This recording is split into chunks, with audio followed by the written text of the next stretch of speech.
Estimados teleoyentes, hemos decidido con la comunidad universitaria poder utilizar este mecanismo para transmitirles cómo es que una sociedad necesita reglas que le permitan tratarse los unos con los otros con respeto e igualdad. Esta forma de vivir, que es una forma que rechaza la violencia, que rechaza la discriminación, es lo que podemos denominar la cultura de paz y derechos humanos.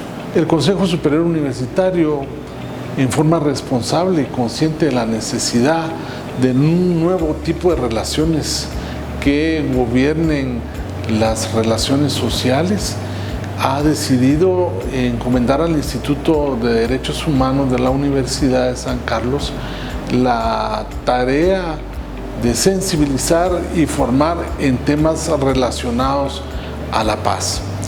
Es así que vamos a desarrollar las ideas de la igualdad para la mujer, la igualdad para los pueblos indígenas, la igualdad para los discapacitados y para todas aquellas personas que de una u otra manera padecen de dificultades en su desarrollo. Pero también vamos a hablar de cómo los conflictos pueden superarse mediante el diálogo, mediante la tolerancia, evitando el enfrentamiento que solamente causa más víctimas y que no resuelve ningún conflicto. Por eso queremos agradecerles el que nos permitan llegar a sus casas con un mensaje claramente de unidad, de solidaridad y de mucho amor. El día de hoy se desarrollará el tema de cultura de paz y derechos humanos. Para tal efecto hemos invitado a un expositor muy versado en la materia que espero que podamos compartir con él sus conocimientos para el beneficio de todos. Así que dejo en el uso de la palabra a nuestro invitado.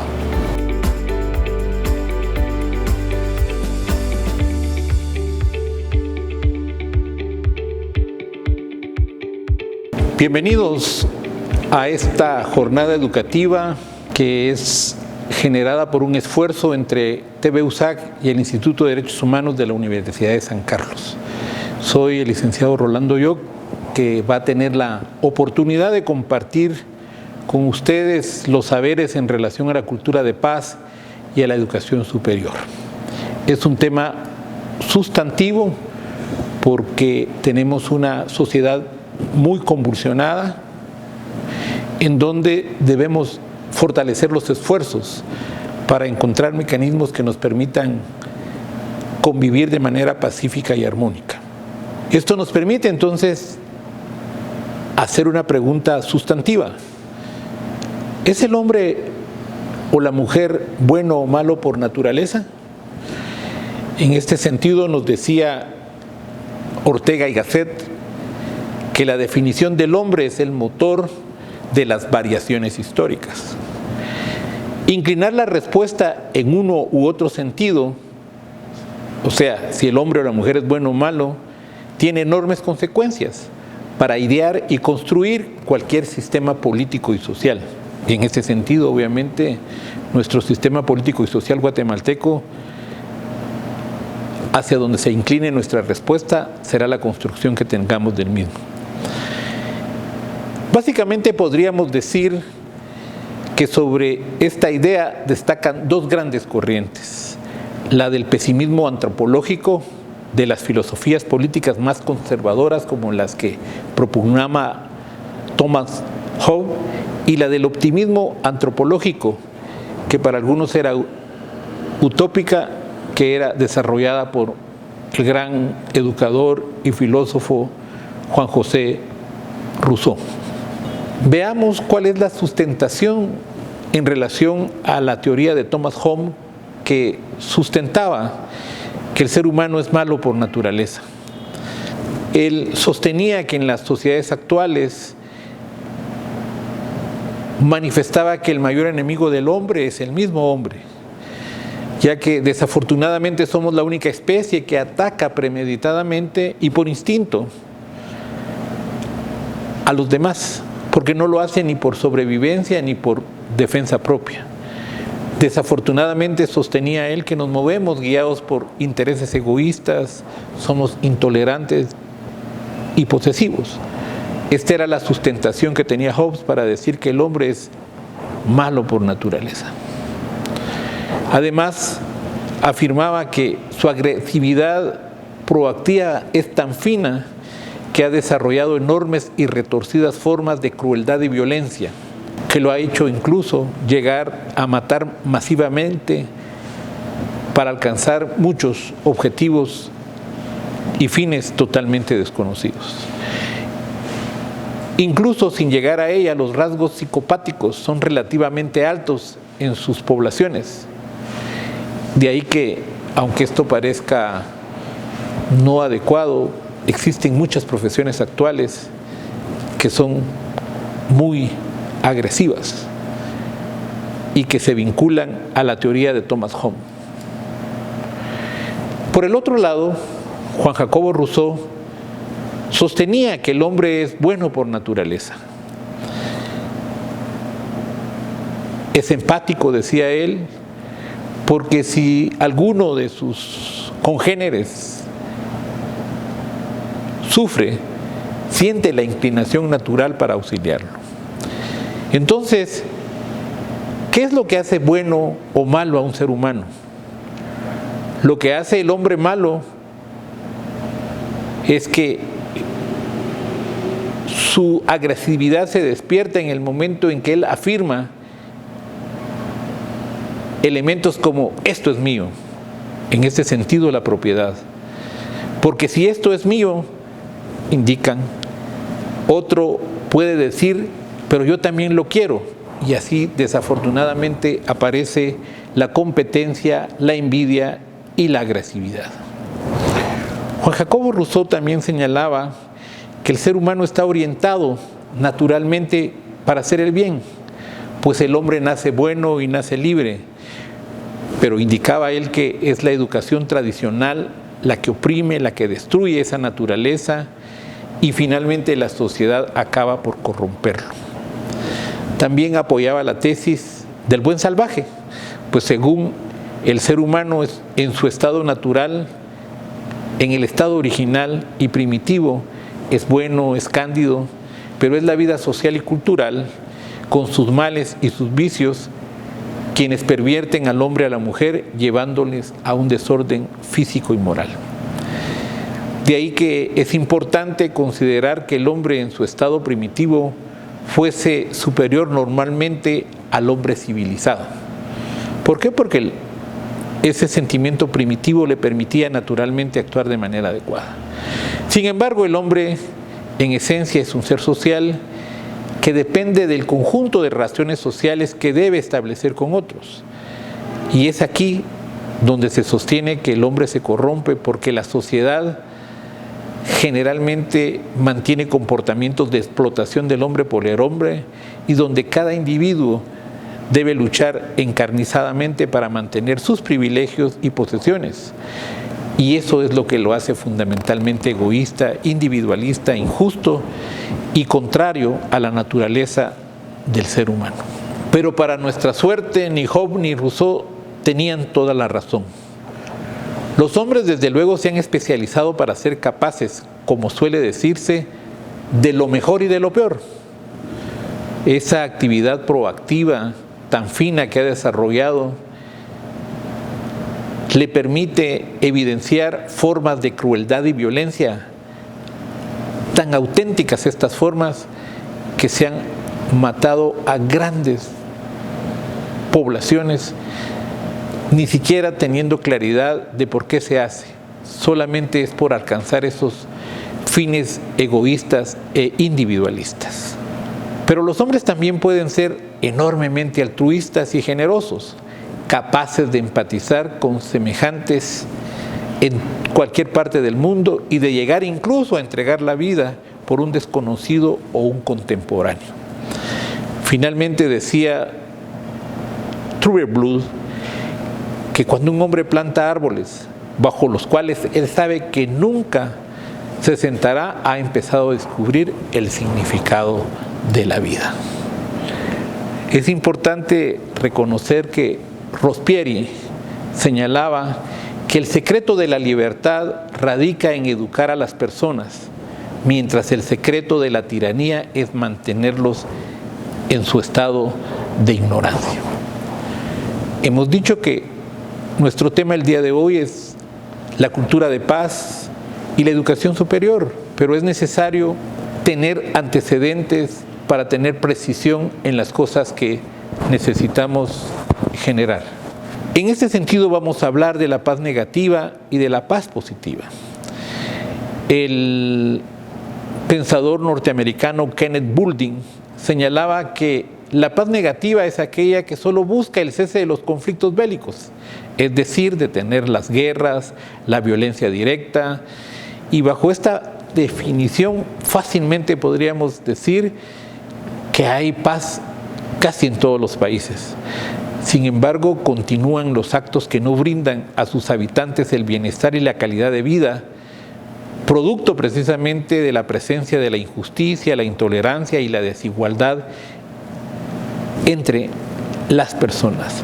La paz negativa es la concepción predominante en Occidente que pone énfasis en la ausencia de guerra, de la violencia directa, de la agresión física. Visto de esta manera, la paz sencillamente sería no guerra y consistiría simplemente en evitar los conflictos armados.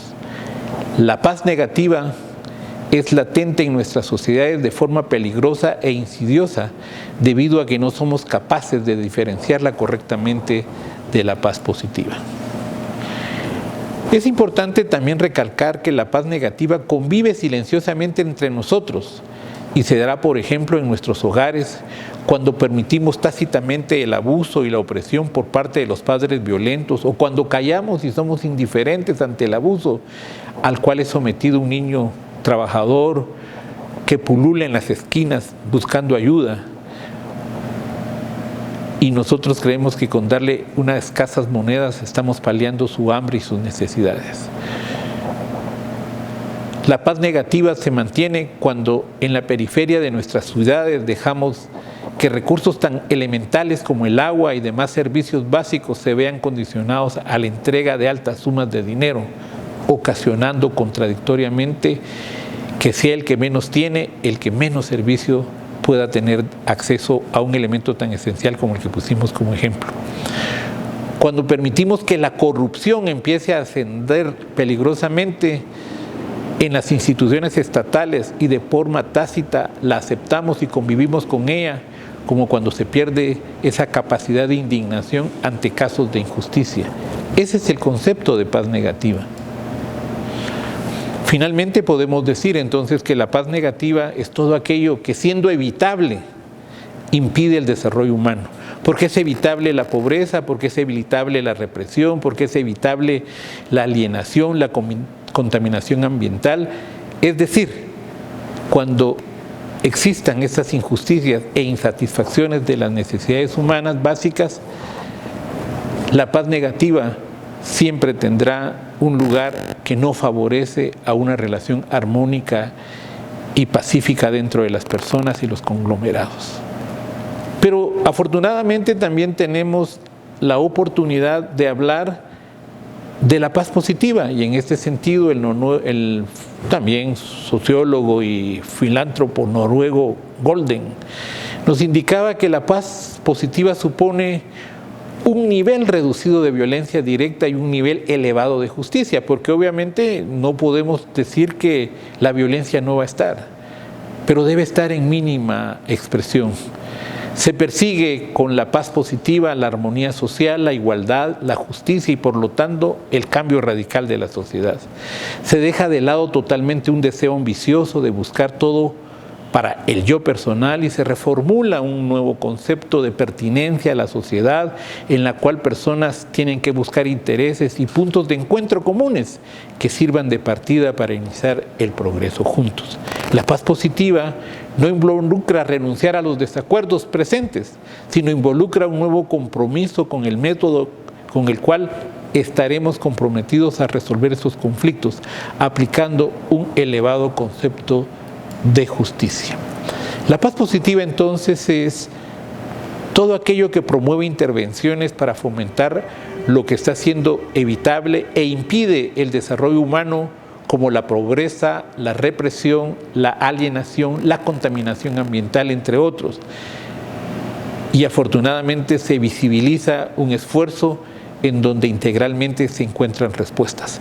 La paz positiva nos permite reconocer que mientras existan injusticias e insatisfacciones de las necesidades humanas básicas por parte de algunos seres humanos, no existe la paz, aunque no nos agrada o no nos agreda de manera directa. En este sentido, entonces, es importante tener con claridad en qué consiste la cultura de paz.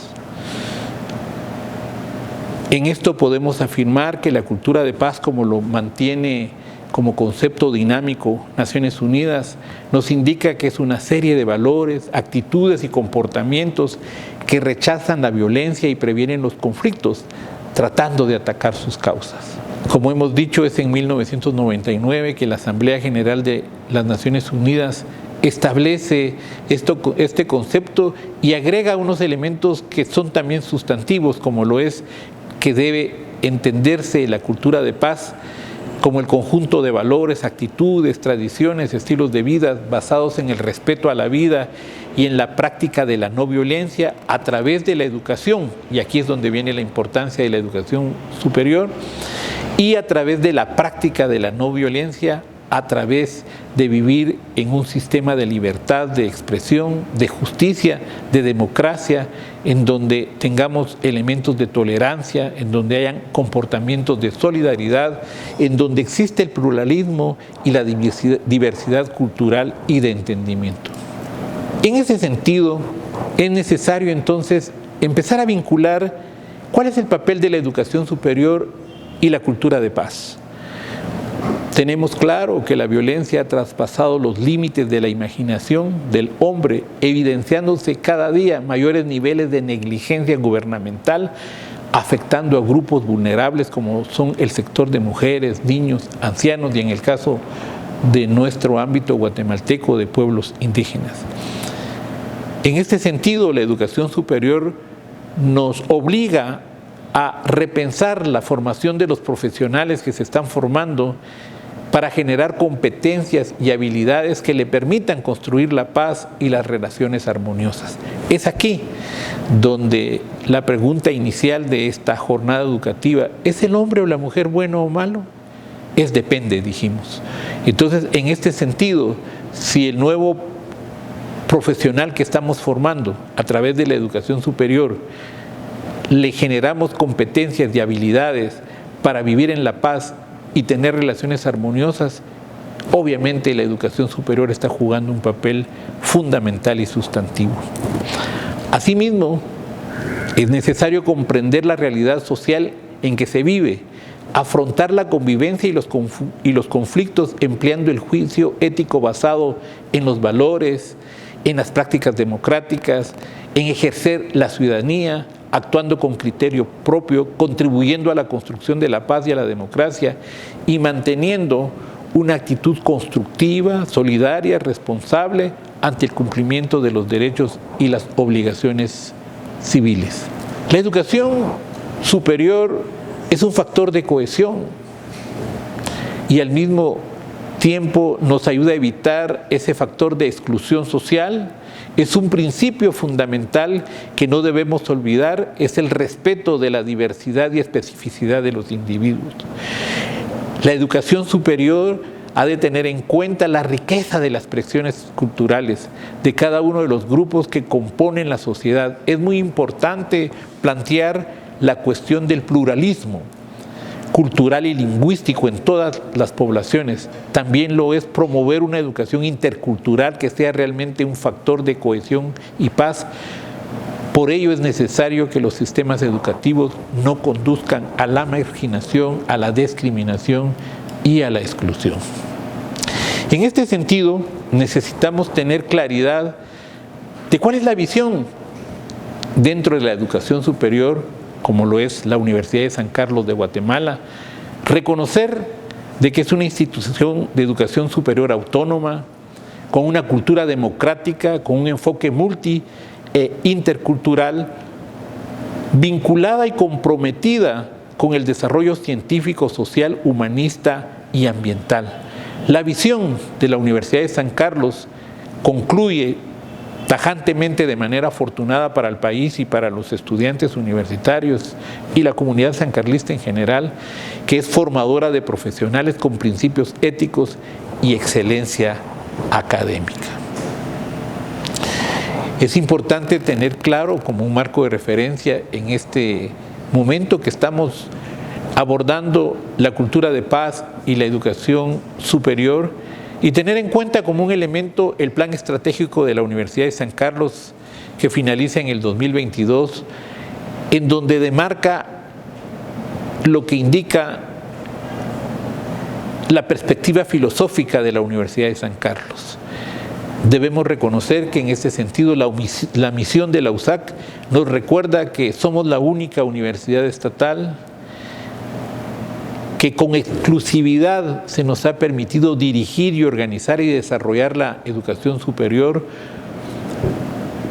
La misión también nos llama y nos obliga a promover la investigación en todas las esferas del saber humano, de tal manera que podamos generar estudios que permitan abordar los problemas nacionales, que desafortunadamente en el país son abundantes.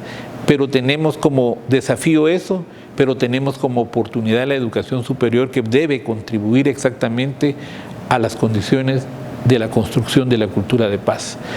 La misión de la universidad nos recuerda que su fin primordial es elevar el nivel espiritual de todos los habitantes de la República, y también nos señala que hay que conservar y promover y difundir la cultura y el saber científico, que darán condiciones para que los estudiantes, como los profesionales del futuro que se incorporarán a la vida nacional en los distintos ámbitos de nuestro país, puedan contribuir a poder desarrollar una convivencia pacífica y armónica.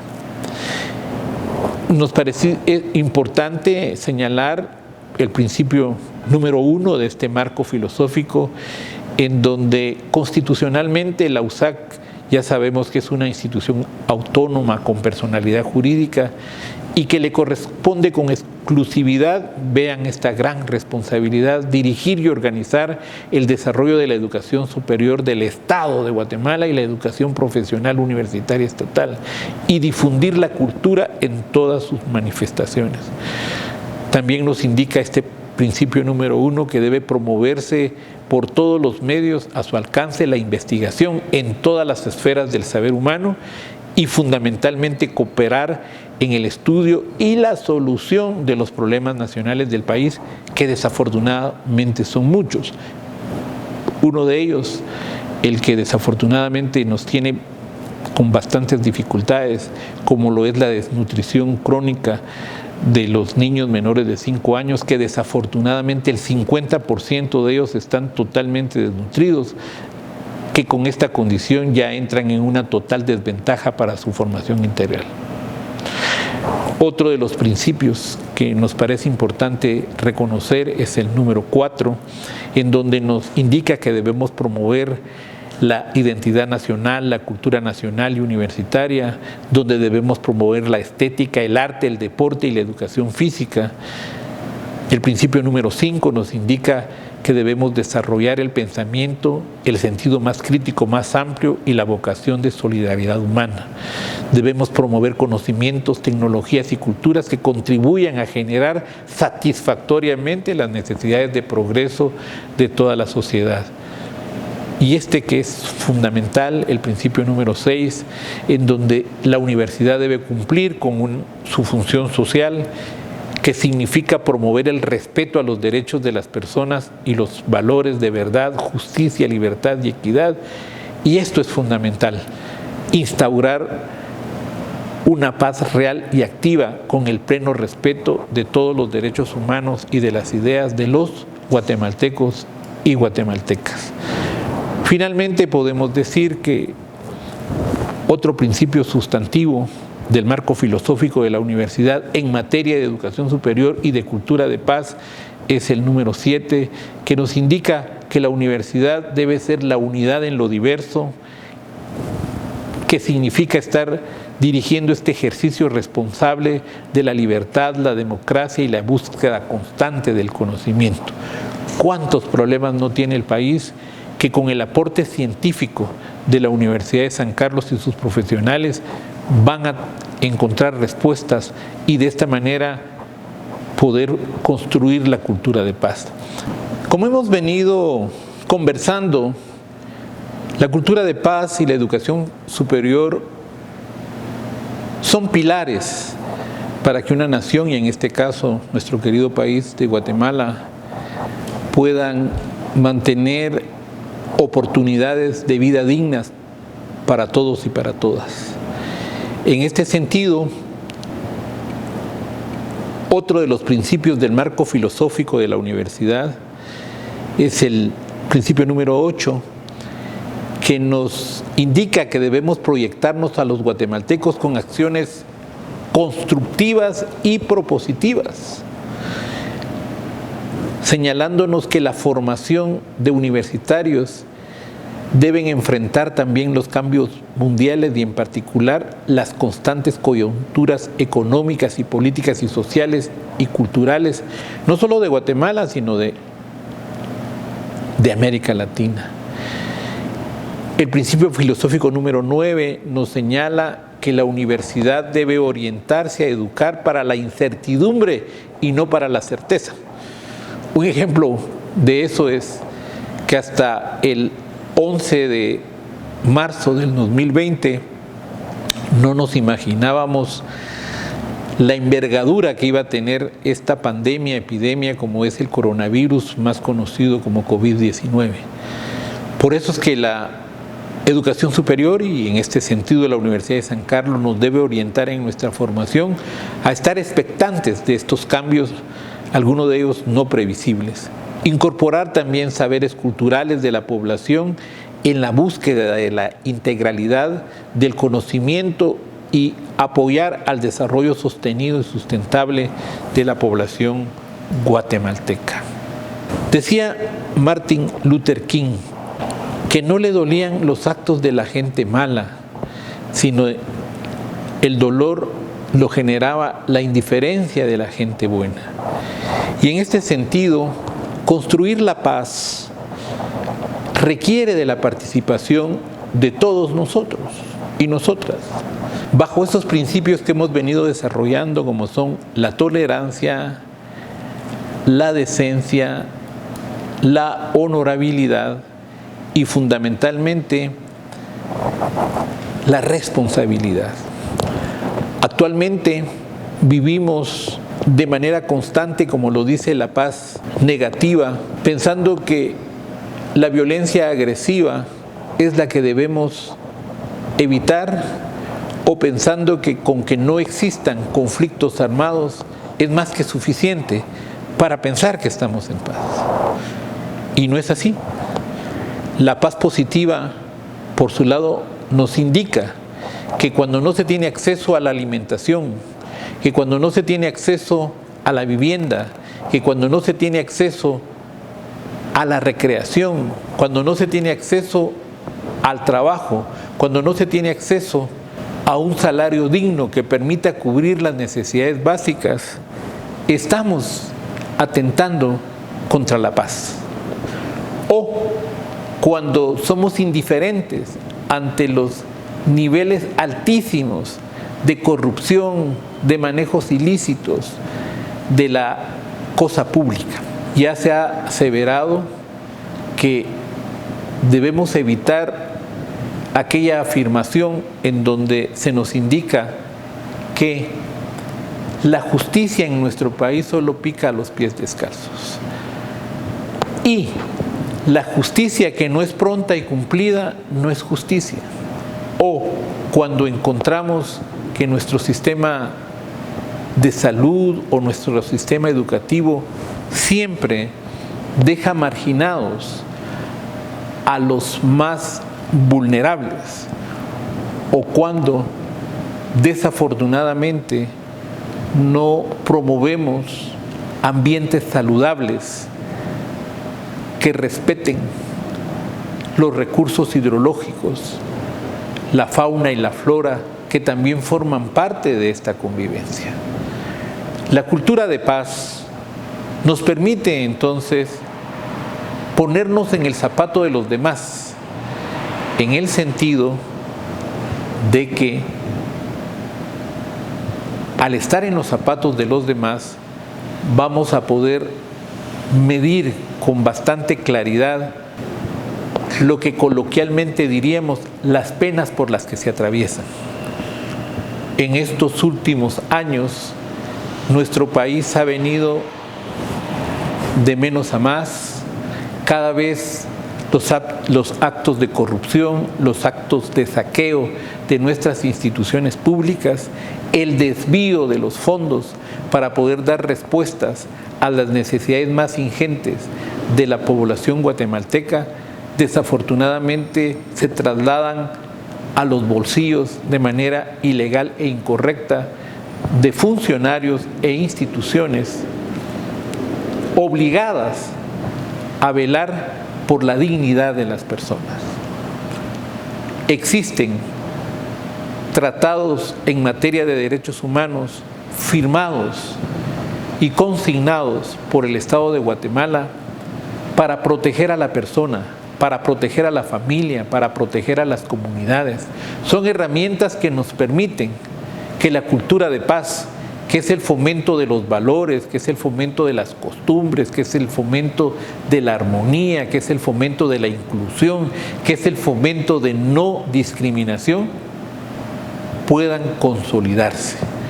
No podemos seguir permitiendo que todos estos tratados o todos estos normativos, tanto nacionales como internacionales, encaminados a construir una sociedad igualitaria, incluyente, participativa, no sean letra viva. Generalmente, con nuestra actitud y con nuestra tolerancia, permitimos que la juventud genere en su pensamiento y en su actuar que la vida generalmente siempre se va a hacer más fácil, incluso hasta es aceptable si se hacen con acciones ilegales e incorrectas. En este sentido, entonces, la educación superior juega un papel importante porque es la responsable de formar a los distintos profesionales en las distintas áreas del saber, tanto científica como académica. Obviamente los abogados y abogadas, los médicos y médicas, los agrónomos y agrónomas, los trabajadores sociales y trabajadoras sociales, los psicólogos, toda la diversidad de saberes que afortunadamente la Universidad de San Carlos promueve durante muchísimos años, deben tener como base sustantiva la cultura de paz y saber que la educación superior debe jugar un papel importante en orientar estos principios de vida, porque la cultura de paz es un principio de vida. Así como tenemos derechos, también tenemos obligaciones y estas las podemos identificar e incorporar en nuestra vida diaria en la medida en que estos contenidos en la formación de los futuros profesionales y en los actuales estudiantes podamos tenerlo como un elemento sustantivo, como lo son los conocimientos de las ciencias exactas, el comportamiento humano y en ese sentido la cultura de paz, que significa vivir en armonía, vivir en respeto, son elementos sustantivos. Nosotros en este sentido, entonces, agradecemos la atención y la participación de cada uno de ustedes, teniendo la claridad que mientras se fomente la ignorancia, se posterguen estos elementos de formación integral, cada vez abrimos la brecha enorme de poder tener un país pacífico, armónico, integral y totalmente consolidado, como debe ser como respuesta tanto en la educación superior del mismo Estado, dentro de la cultura de paz, el que podamos vivir con dignidad, con responsabilidad y con participación democrática. Muchas gracias por su atención. Nos vemos en el próximo evento de jornada educativa que promueve tanto la TV de la USAC y el Instituto de Derechos Humanos IDUSAC. ¿Quién de nosotros no desea una sociedad en paz? Realmente lo que nosotros hemos visto en los últimos años es que la violencia lo único que produce es dolor y que existen mecanismos que pueden impedir que ese dolor crezca y que podamos tener una relación en paz donde todos nos miremos como hermanos y donde todos nos ayudemos en las diferentes etapas de nuestra vida. Es por eso que espero que el programa que se les ha presentado haya sido de su agrado y los esperamos en la producción de otros programas que tratarán temas tan importantes como el que el día de hoy se desarrolló. Agradezco al expositor y a usted, estimado teleoyente, que nos ha honrado con su presencia durante la emisión de este programa. Muchas gracias.